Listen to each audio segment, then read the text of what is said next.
ಅಲ್ಲ, ನಮಗೇನು ಯಾವುದು ಕೂಡ ಇನ್ವೆಸ್ಟಿಗೇಷನ್ ನಡೀತಾ ಇದೆ. ಇನ್ವೆಸ್ಟಿಗೇಷನ್ನಲ್ಲಿ ಏನು ಅಂತಿಮವಾಗಿ ಬರುತ್ತೆ ಅದೇ ತಾನೇ ಮುಖ್ಯ. ಅಲ್ಲಿವರೆಗೂ ಸ್ಪೆಕ್ಯುಲೇಷನ್ಸ್. ತಮ್ಮಲ್ಲಿ ನಾನು ನಮ್ಮ ಮಾಧ್ಯಮ ಸ್ನೇಹಿತರಲ್ಲಿ ನೀವು you been very good to people, ನನಗೆ ಅಂತಲೇ ಅಲ್ಲ, ಎಲ್ಲರಿಗೂ ಜನರಲ್ ಆಗಿ. ಬಟ್ ಮೈ ಓನ್ಲಿ ರಿಕ್ವೆಸ್ಟ್ ಈ ಸ್ಪೆಕ್ಯುಲೇಷನ್ ಮಾಡೋದಕ್ಕಿಂತ ರಿಪೋರ್ಟ್ ಬಂದಾಗ ಮಾಡಿದರೆ ಭಾಳ ಒಳ್ಳೆಯದು ಅಂತ ನನಗನ್ಸುತ್ತೆ. ಅಲ್ಲ, ಅವ್ರು ಮಾಡಲಿ, ಏನು ಬೇಕಾದರೂ ಅವರು ಪರಿಶೀಲನೆ ಮಾಡಲಿ. ನಾನು ಹೇಳಿದ್ನಲ್ಲ, ನಾವು ಎಲ್ಲ ರೀತಿಯ ಸಹಕಾರವನ್ನು ಕೊಡ್ತೀವಿ. ನನಗೂ ಕೂಡ ಅವರು ಸಂಸ್ಥೆಗೆ ಕೊಡಬೇಕಲ್ಲ, ಅದಾಗಿದ ಮೇಲೆ ತಿಳಿಸೋಣ. ಅಲ್ಲಿ ತನಕ ನಾವು ಯಾವುದನ್ನು ಕೂಡ ರಿಯಾಕ್ಟ್ ಮಾಡೋಕ್ಕೆ ಹೋಗೋದಿಲ್ಲ. ಅದು ನಾನೀಗ ಈ ಸಂದರ್ಭದಲ್ಲಿ ಅವೆಲ್ಲ ಹೇಳೋಕ್ಕೆ ಹೋಗೋದಿಲ್ಲ. ಯಾಕೆಂದರೆ ಅವರೇನು ಜಾತಿ ನೋಡ್ಕೊಂಡು ಬರ್ತಾರಾ ಅಂತ ಒಂದು ಪ್ರಶ್ನೆ ಬರುತ್ತೆ. ಅದೆಲ್ಲ ಏನು ನಾನು ಅದನ್ನು ಹೇಳೋಕ್ಕೆ ಹೋಗೋದಿಲ್ಲ. ಅವ್ರು ಹೇಳಿದರೆ ಅದು ಅವ್ರು ಯಾವ ಅರ್ಥದಲ್ಲಿ ಹೇಳಿದಾರೋ ಗೊತ್ತಿಲ್ಲ ನನಗೆ. ಅಲ್ಲಲ್ಲ, ನಾನೀಗೇನೂ ಹೇಳೋಕ್ಕೆ ಹೋಗೋದಿಲ್ಲ. I will not be able to say anything. ನಾನೇನು ಹೇಳೋಕ್ಕೆ ಹೋಗೋದಿಲ್ಲ. ಈಗ ಆರೋಪ ಮಾಡ್ತಾ ಇದ್ದಾರೆ ಅಷ್ಟೇ ತಾನೇ. ಇಲ್ಲ, ನನಗೇನು ಹೇಳಿಲ್ಲ. ನನಗೆ ಸಂಸ್ಥೆಯಲ್ಲೇ ಎಲ್ಲವನ್ನು ವೆರಿಫೈ ಮಾಡಿಕೊಂಡು ಮಾಡ್ತಾ ಇದ್ದಾರೆ. ಇನ್ನೂ ಇದ್ದಾರೆ ಅಲ್ಲೇ, ಅವರು ವೆರಿಫೈ ಮಾಡ್ತಿದ್ದಾರೆ.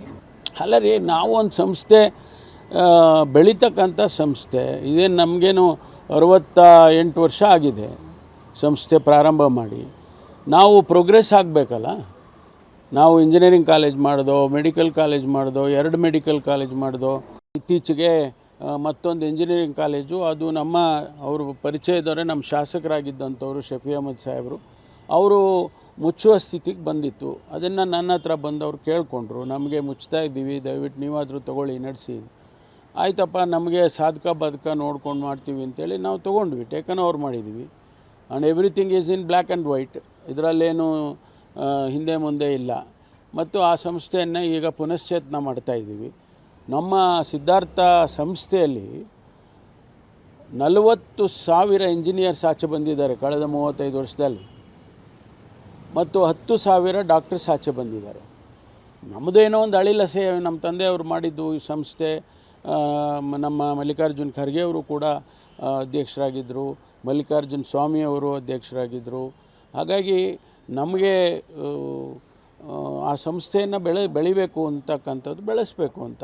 ಅದೇ ತಪ್ಪು ಅಂದರೆ ಹೇಗಾಗುತ್ತೆ? ಎಲ್ಲ ಮಾಡಲಿ, ಅವರು ಮಾಡೋದಕ್ಕೆ ನಾನು ಬೇಡ ಅಂತ ಹೇಳೋದಿಲ್ಲ, ಮಾಡಲಿ. ನೋಡಿ, ನಾನು ಏನೂ ಹೇಳೋಕ್ಕೆ ಹೋಗಲ್ಲ. ರಿಪೋರ್ಟ್ ಬರಲಿ ಅಲ್ಲ. ಸಂಬಂಧ ಯಾರು ಹೇಳಿರೋದು? ಹಿಂದಿನವರು ಯಾರೋ ಹೇಳಿದ್ದಾರೆ ಅಂದಾಕ್ಷಣಕ್ಕೆ ನಾನು ಅದಕ್ಕೆ ಉತ್ತರ ಕೊಡೋಕ್ಕೆ ಹೋಗಲ್ಲ. ಇಲ್ಲ, ಗೊತ್ತಿಲ್ಲಪ್ಪ ನನಗೆ. ಡೀಟೇಲ್ಸ್ ಏನು ಹೇಳೋಕ್ಕಾಗೋದಿಲ್ಲ. ಇದು ಏನು ಹಾಫ್ ಹ್ಯಾಂಡೆಡ್ಡು ನಾನೇನೇನೋ ಹೇಳಿಬಿಟ್ಟು ಸ್ಪೆಕ್ಯುಲೇಷನ್ಸ್ ಆಗುತ್ತೆ. ಅದೆಲ್ಲ ಹೇಳೋಕ್ಕೆ ಬರೋದಿಲ್ಲ.